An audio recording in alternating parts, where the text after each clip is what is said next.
بسم الله الرحمن الرحيم اللهم صل على سيدنا محمد وعلى آل سيدنا محمد لقد جاءكم رسول من أنفسكم عزيز عليه ما عنتم حريص عليكم بالمؤمنين رؤوف رحيم فإن تولوا فقل حسبي الله لا إله إلا هو عليه توكلت وهو الرب العرش العظيم صدق الله العظيم. Teruskan majlis kita dengan baca hutang hadis dengan tajuk beriman kepada perkara gaib.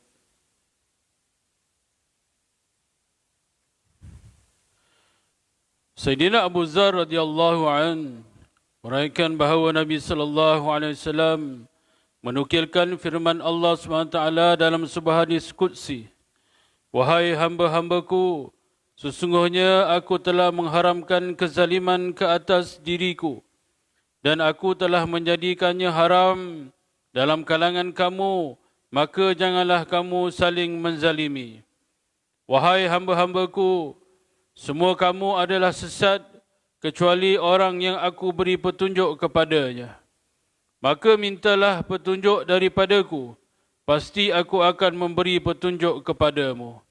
Wahai hamba-hambaku, kamu semua lapar kecuali orang yang aku beri makan kepadanya. Maka mintalah makanan daripadaku, pasti aku akan memberi makanan kepadamu.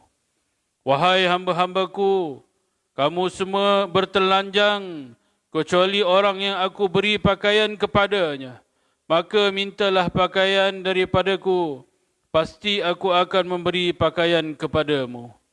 Wahai hamba-hambaku, sesungguhnya kamu melakukan dosa pada waktu malam dan siang, sementara aku akan mengampunkan kesemua dosa, maka pohonlah keampunan daripadaku, pasti aku akan mengampuni kamu. Wahai hamba-hambaku, jika kamu ingin memudaratkan daku, sekali-kali kamu tidak akan dapat memudaratkan daku. Dan jika kamu ingin memberi manfaat kepadaku, maka sekali-kali kamu tidak boleh memberi manfaat kepadaku. Wahai hamba-hambaku, jika semua manusia dan jin dari awal hingga akhir, daripada kalangan kamu semuanya menjadi seperti seorang yang paling takwa hatinya di kalangan kamu, keadaan ini tidak menambahkan sesuatu pun dalam kerajaanku. Wahai hamba-hambaku, jika semua manusia dan jin dari awal hingga akhir daripada kamu semuanya menjadi seperti seorang yang paling jahat dalam kalangan kamu, keadaan ini tidak mengurangkan apa-apa pun daripada kerajaanku. Wahai hamba-hambaku, jika semua manusia dan jin dari awal hingga akhir daripada kamu berhimpun di satu padang dan meminta daripadaku, lalu aku berikan kepada mereka semua segala permintaan mereka, keadaan ini tidak mengurangkan khazanahku, bahkan sekadar kekurangan yang berlaku pada lautan apabila dicelupkan jarum, yakni dan ini sebenarnya bukanlah satu pengurangan. Maka demikian jugalah khazanah Allah SWT sebenarnya tidak akan terkurang apa-apa, walaupun setelah diberikan kepada semua yang meminta. Wahai hamba-hambaku, sesungguhnya hanyalah amalan-amalan kamu yang aku simpan untuk kamu, dan kemudian aku akan sempurnakan balasan amalan-amalan itu untuk kamu. Maka barang siapa yang mendapat kebaikan, maka hendaklah dia memuji Allah.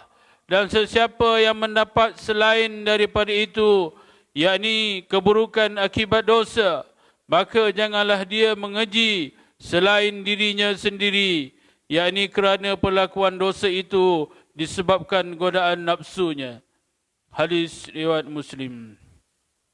Sayyidina Abu Musa Asy'ari radhiyallahu an meraihkan bahawa pada suatu ketika Rasulullah sallallahu alaihi wasallam telah memberitahu kepada kami 5 perkara. Yang pertama, sesungguhnya Allah tidak tidur dan tidak layak dengan keagungannya bahawa dia tidur. Kedua, dia mengurang dan menambahkan rezeki. 3, amalan yang dilakukan pada waktu malam diangkat ke sisinya sebelum waktu siang. Dan 4, amalan-amalan yang dilakukan pada waktu siang diangkat ke sisinya sebelum waktu malam. 5, hijab, yakni di antaranya dan seluruh ciptaannya ialah nur, yakni cahaya. Jika dia menyingkap hijab itu, pasti pancaran-pancaran nur zatnya akan menghanguskan sekalian makhluk sejauh sampai pandangannya. Hadis riwayat Muslim. Alhamdulillah, tuan-tuan dan mendengar 2 potong hadis dengan tajuk beriman kepada perkara gaib. Mudah-mudahan mengiktibar bagi kita dapat amal dan kita sampaikan kepada sahabat-sahabat kita dan keluarga kita yang tadi majlis ini, insyaAllah. Sudahi majlis dengan tasbih kafarah surah Al-As.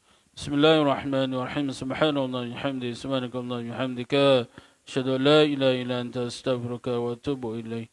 Bismillahirrahmanirrahim. Wal-'asr, innal insana lafi khusr illa allazina amanu wa 'amilus solihat wa tawassaw bil haqqi wa tawassaw bis sabr. Sadaqallahul 'azim.